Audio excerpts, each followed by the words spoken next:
मन पूरी तरह से शांत हो चुका है।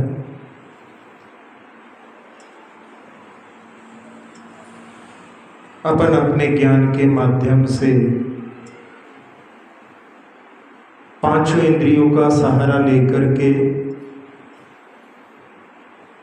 पांचों इंद्रियों के विषयों को निरंतर जानते रहते हैं, लेकिन जो ज्ञान शक्ति अपनी पास है उस शक्ति का अपन कभी भी एहसास नहीं करते। उस ज्ञान की अनुभूति करने का अपने को प्रयास करना चाहिए। जहाँ उपयोग को बाहर ना ले जा करके मैं हूँ ये सबके लिए अनुभूत होता है। उस ज्ञान शक्ति जिसके माध्यम से अपन सबको जानते हैं वो स्वपर प्रकाशी है, पर को भी दिखलाने में समर्थ है तो अपने आप को भी बताने में समर्थ है। अपन उस ज्ञान की अनुभूति करने का प्रयास करें। इसमें स्वाधीनता है, अपने को किसी बाहर की चीज की आलम्बन की आवश्यकता नहीं, और इसमें निराकुलता है, कोई किसी आकुलता का वहाँ पर स्थान नहीं। लेकिन जब कोई किसी कार्य को कभी किया नहीं है तो उसमें थोड़ी सी ऐसा लगता है कि यहाँ तो कुछ समझ में ही नहीं आ रहा है, लेकिन यदि अपन प्रयास करेंगे तो धीरे धीरे अपन उस ज्ञान की अनुभूति कर सकते हैं। उसमें निराकुलता का भी अपने लिए धीरे धीरे एहसास होने लगेगा, और इसी में परम शांति है। इंद्रियों के विषय में तो आकुलता रहती है। जब एकांत में बैठे तो उस समय में कुछ नहीं करना है। जहाँ पूज्यपाद स्वामी ने इष्टोपदेश में कहा है, संयम्य कर्णग्राम, अपनी सारे इंद्रियों के ग्राम यानी समूह को संयमित करके पांचों इंद्रियों के विषयों को छोड़ करके और अपने आत्मा को समझने का प्रयास करने के लिए अपने उपयोग जिसके माध्यम से अपन बाहर जाते हैं उसमें न जाकर के उस उपयोग की ओर दृष्टि ले जाना। ऐसी ज्ञानानुभूति अपन जब करते हैं तो उसमें अपने लिए जहाँ राग द्वेष नहीं होता तो कर्मों का बंध भी कम होता है, अपने आप संवर होता है। और जहाँ पर की अनुभूति में ये अच्छा है ये बुरा है ऐसा राग द्वेष हुए बिना नहीं रहता, जिसमें आकुलता भी है, पराधीनता भी है, कर्मों का बंधन भी है और शांति भी नहीं है, उसको छोड़ करके जो शांति का स्रोत है उस ज्ञान की अनुभूति करने का यह अमूल्य अवसर हम सबको मिला है। ये हमेशा नहीं रहेगा। जब जीव संगी होता है तब अपने मन का प्रयोग इसमें लगा सकता है, और संगी भी जो है जीव हमेशा नहीं रहता।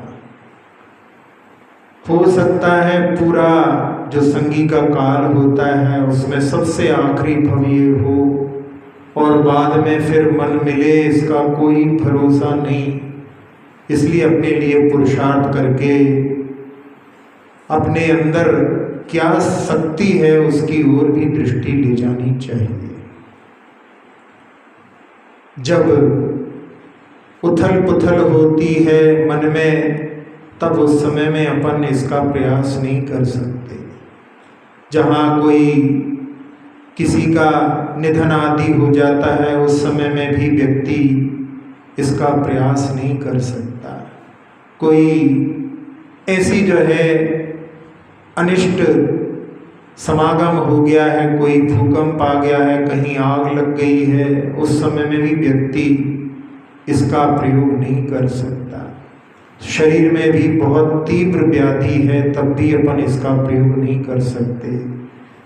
अभी सब प्रकार की अनुकूलता है, ऐसा समझ करके अपने लिए उस शक्ति को जानने का प्रयास करना चाहिए।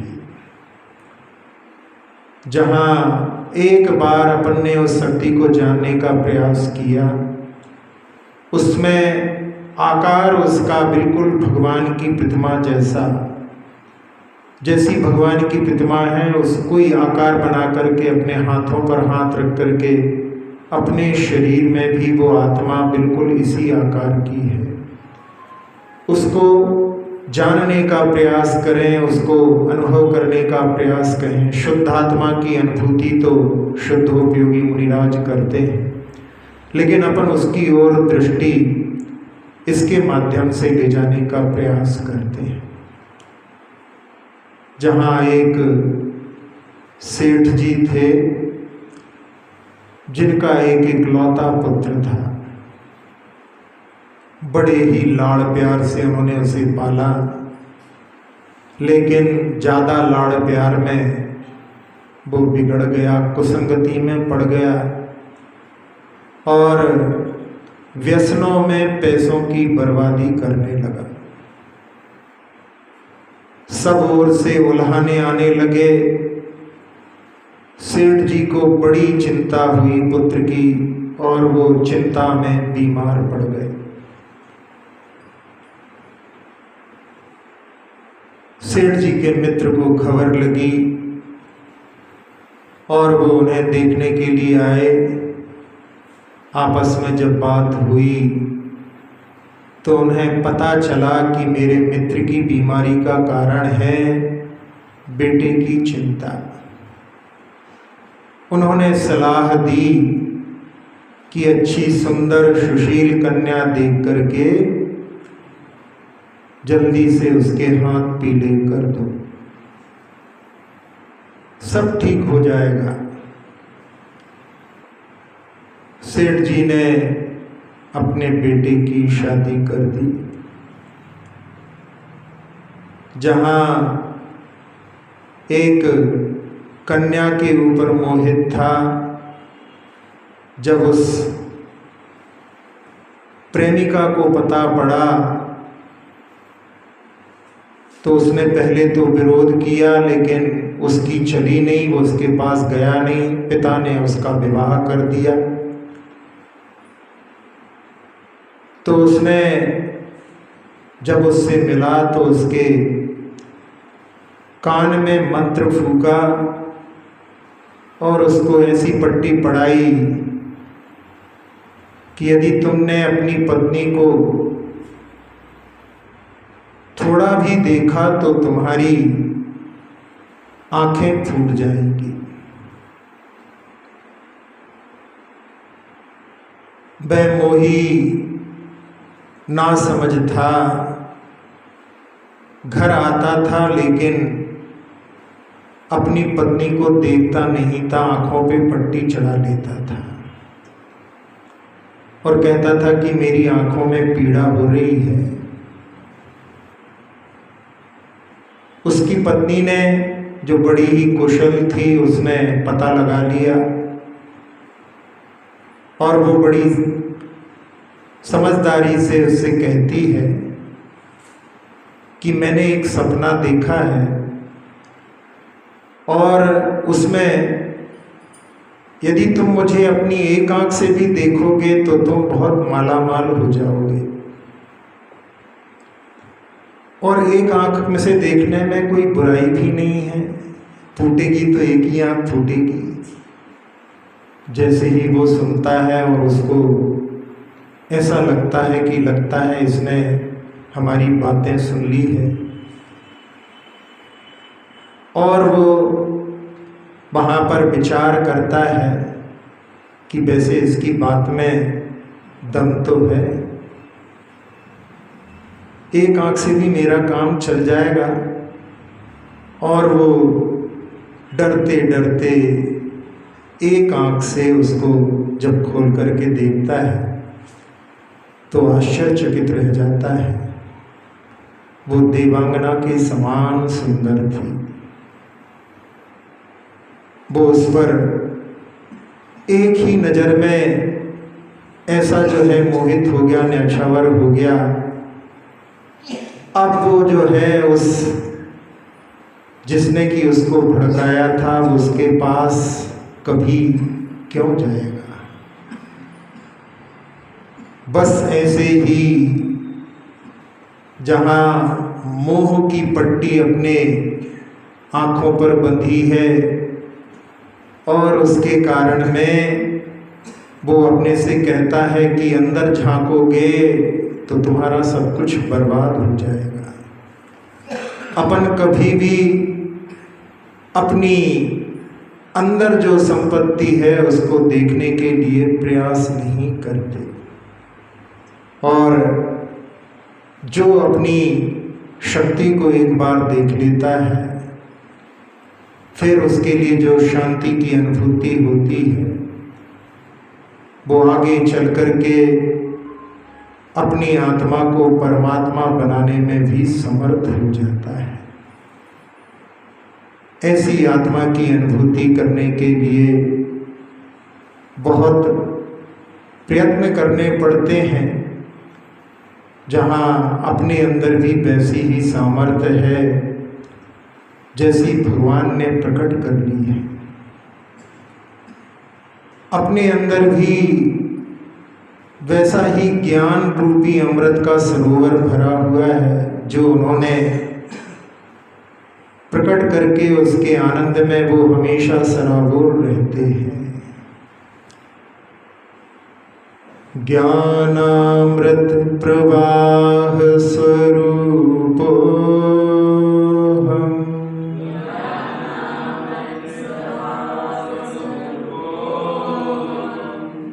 ज्ञानार्णव स्वरूपो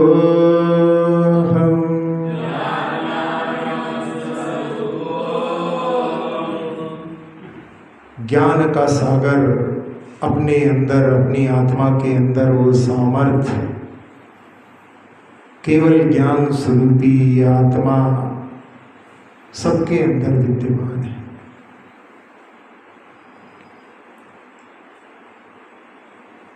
अपनी आत्मा चिन्मय है, ये शरीर मृण्मय यानी मिट्टी का बना हुआ है। चिन्मय स्वरूप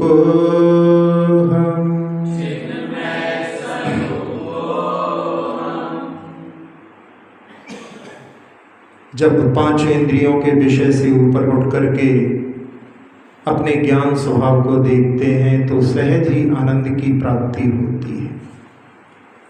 सहजानंद स्वरूप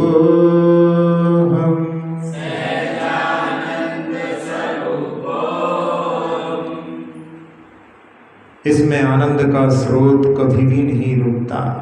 सदानंद स्वरूप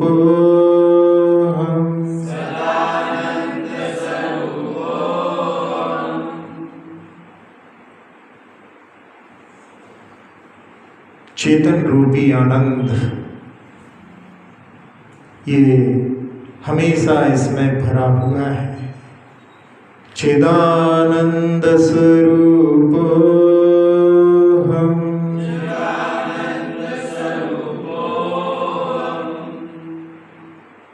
वो ज्ञान शक्ति सब में विद्यमान है, लेकिन उसका प्रयोग पंचेंद्रिय के विषय में करते हैं पर कभी उस शक्ति की ओर दृष्टि ही नहीं डालते।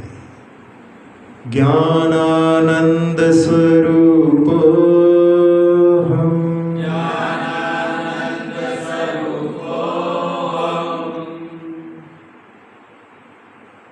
जब एक बार उस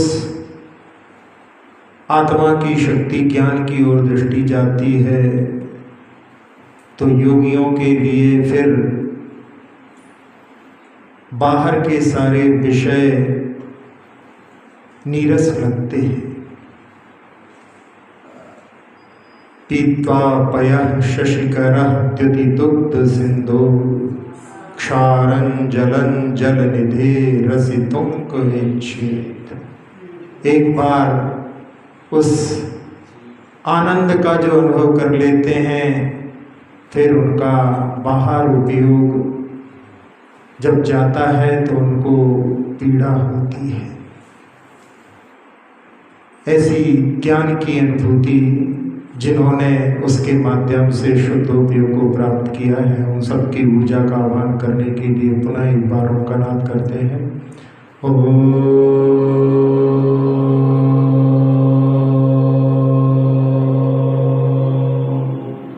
बरस रही है ऊर्जा जिसने मस्तिष्क, नेत्र, नासिका, मुख, कर्ण, कंठ, फेफड़े, हृदय, छोटी आंत, बड़ी आंत, किडनी, लीवर आदि सभी अंतरंग अवयव, मेरुदंड, पीठ, कमर, कंधे, दोनों हाथ, दोनों पैर, पूरे शरीर को, पूरे शरीर की त्वचा को, पूरे शरीर के रक्त को निर्विकार, निरामय, निरोगी बना दिया है। सुखी रहे सब जीव जगत की, कोई कभी न घबरावे। सुखी रहे सब जीव जगत की, कोई कभी न घबरावे। सुखी रहे सब जीव जगत की, कोई कभी न घबरावे। अक्षर पद मात्रा से दूषित वचन अगर ममहीन रहे,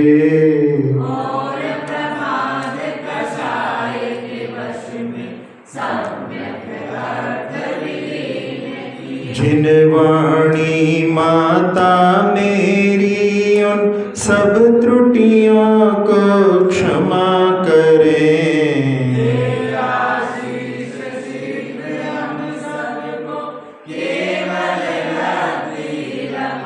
प्राप्त हमें हो बोधि समाधि परिणामों की शुद्धि हो।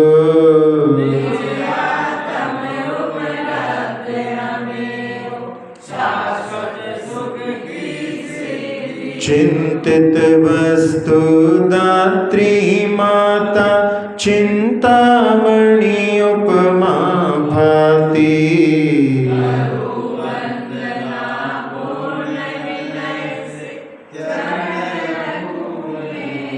कर जिन वाणी स्तुति तन की ममता टाल।